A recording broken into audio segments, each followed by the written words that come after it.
Hello listeners, we are your co-hosts Jeanine Bailey and Marie Quigley for the Empower World Coaching and Leadership Podcast. Empower World brings guests who are making a difference to the world to inspire coaches and leaders who lead with mind, heart and soul. Hello, good morning, good afternoon, good evening, wherever you are in the world. And I know it's your evening time and my morning, Jeanine. Yes, exactly. And if you're watching us as we speak, you can see that I'm in my winter woolies again after experiencing some very hot weather here back in Australia. And people who are perhaps aware of the news, there have been bushfires, and they have been, and this is in Victoria, and they've been followed up by floods. Wow. So 1 minute people are trying to contain blazes, and the next minute they're evacuating because of flooding. So climate change is here, it seems. So happening very, very quickly. It's only September, October, and we're already seeing, all sorts of strange weather. Yeah. So I was in a short sleeve shirt earlier this week, and now I'm in my winter woolies. So it is scary what's perhaps going to come up in Australia over the next summer. And I'm sure you've paid attention to the news in Europe this summer as well. Lots of wildfires and also flooding and so I know we can joke about it as in, it's cold, or I'm tired of the rain or the sun, or it's too hot, it's too cold, but actually there is a bigger question around what is happening. Absolutely. And potentially the topic of another podcast to come. But today we've got our topic, haven't we? We do, yeah. We were talking beforehand in our regular meeting about what we could bring to today's podcast. And we'd just like to thank everybody for listening to this podcast, because we do wonder sometimes if our message is actually being listened to, if anybody is getting any benefit from it. And we got a lovely recognition a couple of days ago from, I don't actually know what type of search engine it was, but that ranked us in the top 5% of global listening for our type of podcast. So to know that people are benefiting from it, we are truly grateful that you are listening. So just want to say thank you for that. And in fact, it's not even, from what I could see, our type of podcast. It is ranked in the 5% of podcasts globally. Okay. So that was a beautiful surprise. And so thank you to those of you who listen to us on a regular basis, or even just this once. We truly appreciate you coming on to our journey, and it's been an amazing journey of podcasting, which we never thought we would do originally when we set this up. And shout out to Stefan Lindbergh Jones, who really brought us into the world of podcasting years ago, that we'd never heard of it. We tried it and then we went on our own. So thank you, Stefan. And if you are enjoying this podcast and you know other people who would benefit, please share it. Let's support each other in our growth and learning by sharing all the things that we can that make a difference. Yeah. And again, I really truly thank Stefan for pointing us, not only bringing us on board as one of his group of podcasts, but then supporting us to go out on our own and become independent. So that was very generous of Stefan to do that. And, we really, in setting up this podcast, we wanted to support the professionalism of coaching, and knowing that coaching is very connected to leadership. They go hand in hand. So we do hope that through what we share, through what our guests share, really supports leadership and coaching. And let's move on to what we want to talk about this morning. And we've both been doing some mentoring, listening into coaches' recordings and supporting them to really hone their skills and get a deepening the work with their clients.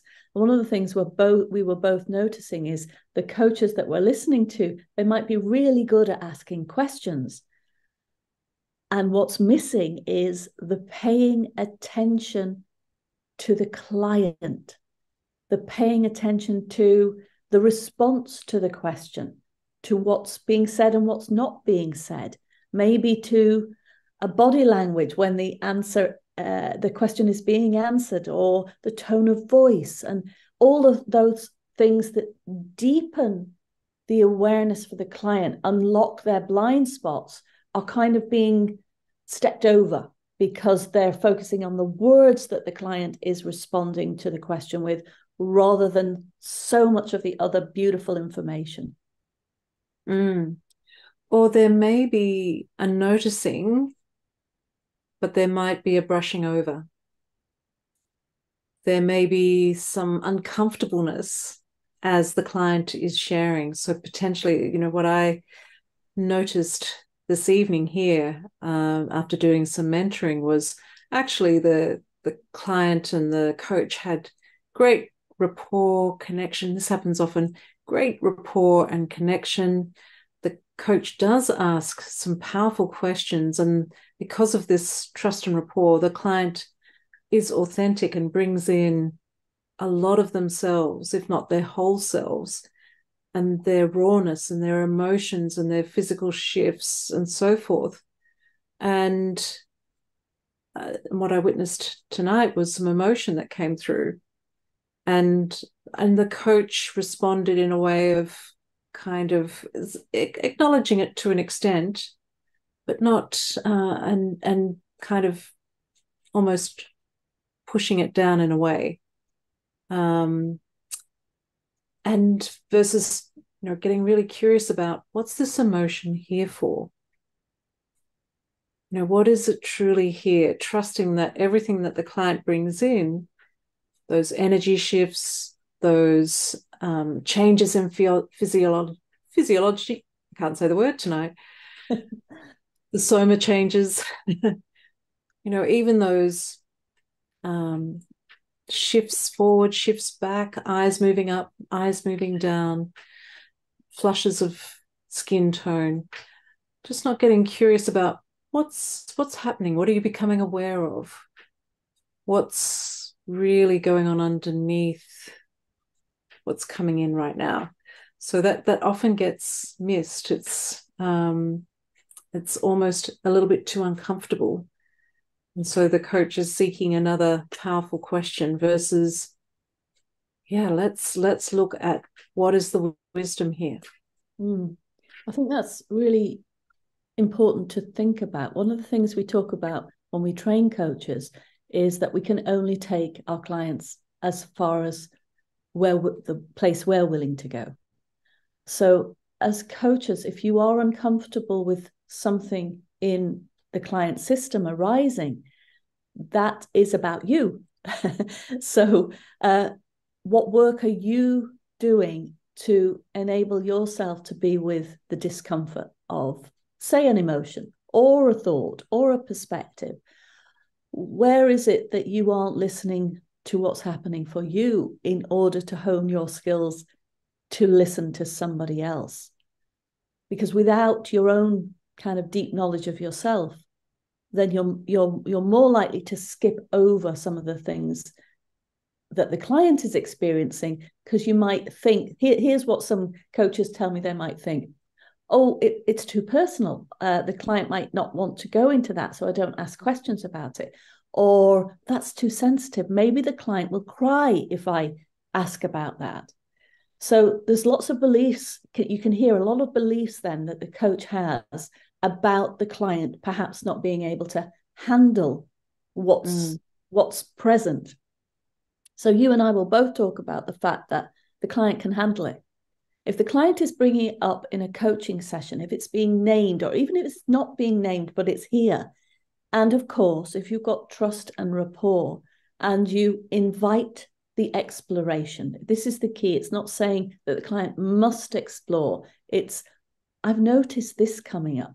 Is this something you'd like to explore? So if you invite the client to explore and they say yes, then they can handle it. It's their stuff, for want of a better word. So it's trusting that the client can process this, be with it, and then discover something about themselves for their own learning.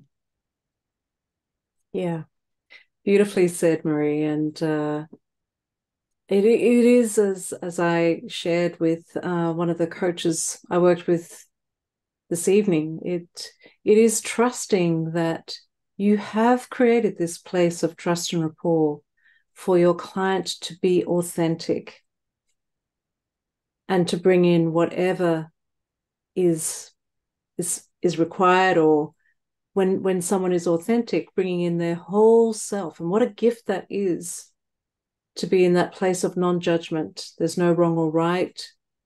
There is this place to be who you are and to explore, what emotions are coming in, what new thoughts, new perspectives.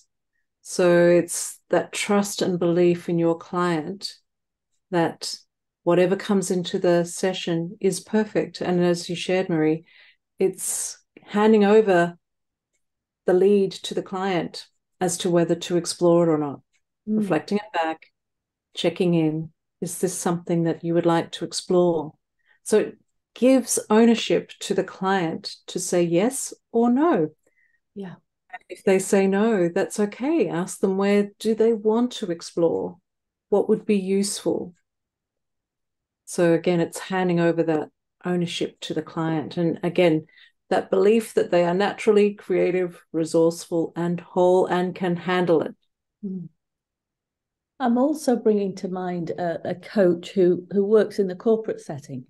And he has said on several occasions when we're doing mentoring, I'm not sure I can do that type of coaching with the people I work with. And actually, it's not just him. There's a number of coaches that I mentor who think like that. And I know I'm going to hold my hand up. When I first started doing executive coaching, I left all the kind of softer, more noticing stuff out. And I was very focused on becoming goal-oriented. But I felt there was something missing in the development of my client when I was leaving all of that out. And I think it's being brave. We have to be brave when we're working with our clients. Of course, there's got to be some contracting around how we're going to work together, but we can be brave. Somebody in a suit or in the role of a CFO or CEO is still a human being. Just because they've got a suit on or a title doesn't make them any less human than you or I or anybody else. So they're also experiencing things in their world that potentially they're not aware of.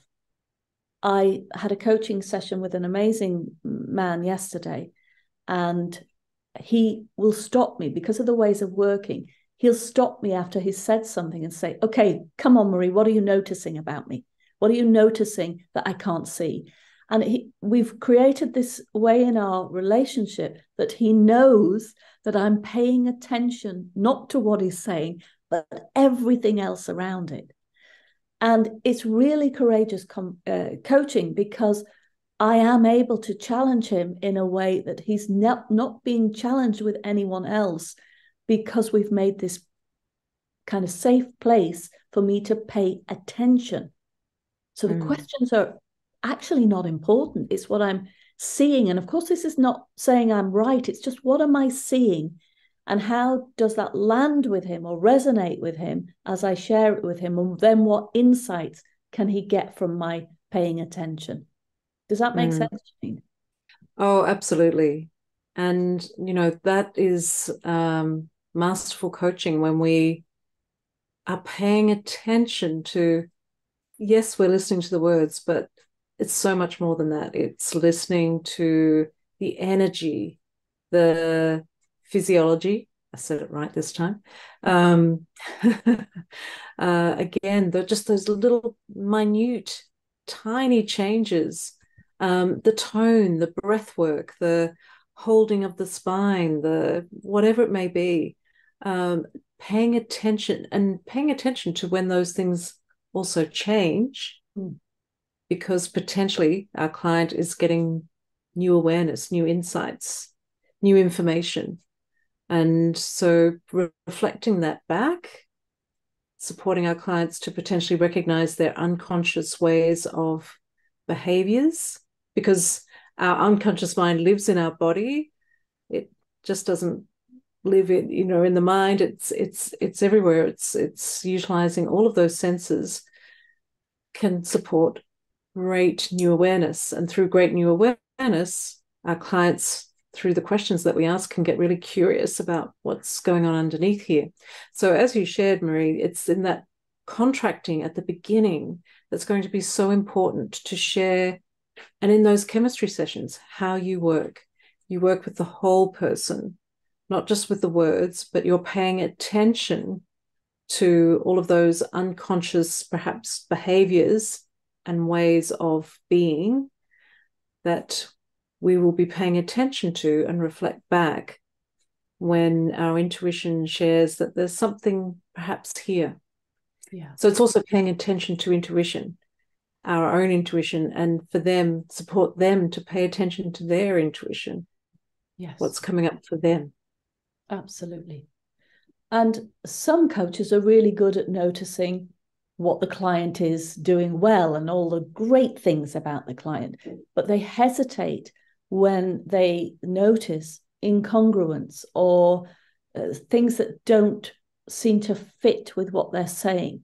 So there's also the challenging of the paying attention as well. So an example might be, you might say to your client, I'm noticing, or I'm paying attention to the fact that you sound a little defensive here, or you sound upset here. How are you experiencing yourself? And they might say, oh, it's not defensive, it's not upset. This is what it is. So by being able to challenge the stuff that might be a bit difficult to confront with somebody, that's also allowing the client to start learning, naming their emotions, understanding how they behave when they're having a conversation. And that is powerful learning for the client, because then they can go away and think, do I do this? And how often do I do this? And when do I do this? And then what do I want to do instead? Yes, absolutely. And, I love what you shared just that now, Marie. It brought up another thought. It's also about, and this is what I was hearing with some of those coaches that I have been mentoring, these assumptions that can be made about the physiology or about the words that the client uses.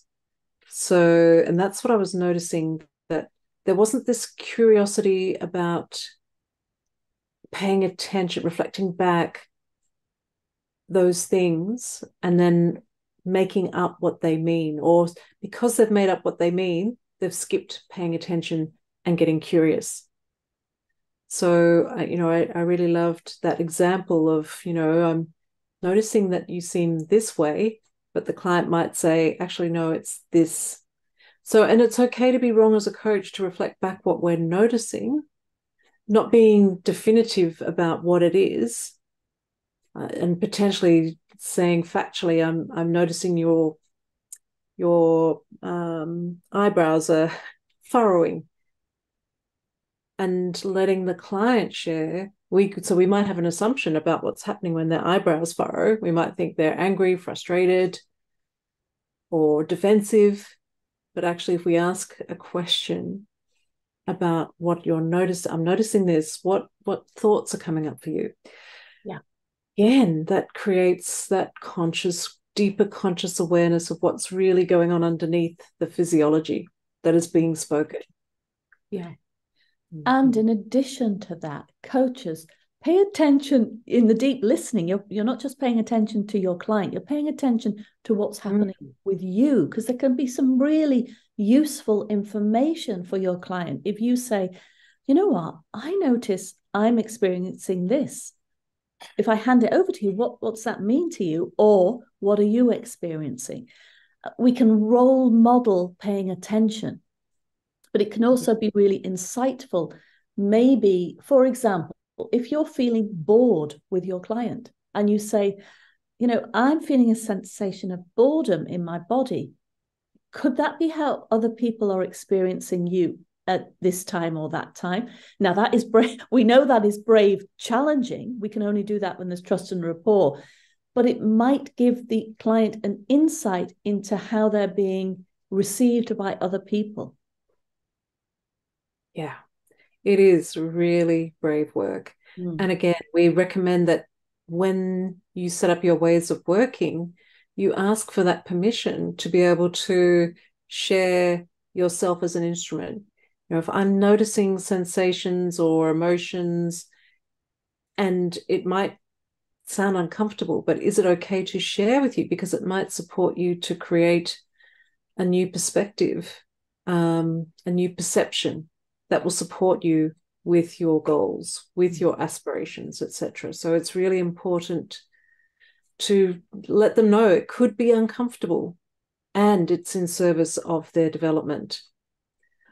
And another thing that we can also pay attention to, yes, is our client's word, but the metaphors our clients use. So the unconscious mind, it loves shortcuts, it loves symbology, it loves metaphors. And so when you hear your client using a metaphor or a key word that signifies something deeper, like the word spiral, for example, get curious about that word. What does it mean for you, client? Instead of, and this again is something that I heard this evening, an assumption being made about the client's metaphor that they brought in, not getting curious about what it meant for them and believing that they understood what the client's metaphor meant. So, but potentially the metaphor will mean something quite different, or it might be similar, but there'll still be enough significant difference for the client to get their own aha. Absolutely. Yeah. And it's not about us being right. It's about the client understanding what's underneath that metaphor. What's all of the juicy stuff, all the beliefs that might be empowering or disempowering that can support the client to, again, create new awareness, make new decisions, and new way forward. Fantastic. So coaches, we want you to keep listening and keep asking questions. And in addition, pay more attention. Just hone your skills of paying attention and be brave in the sharing of that when you've done your contracting, of course, to support the client to become more aware of who they are. And of course, pay attention to yourself, coaches. Who are you being in this work that is also impacting the success and the outcomes of your clients? Thank you for listening, and we look forward to you meeting or joining us next time. And of course, we'd love to hear your ideas for our podcast. And please do share this podcast with people who you believe will benefit from understanding more about the profession of coaching and masterful coaching. So thanks for listening. Thanks for listening. You can find out more about us on our website, www.empower-world.com, and on our social media networks, Facebook, LinkedIn, Twitter, Instagram, and YouTube. Be empowered.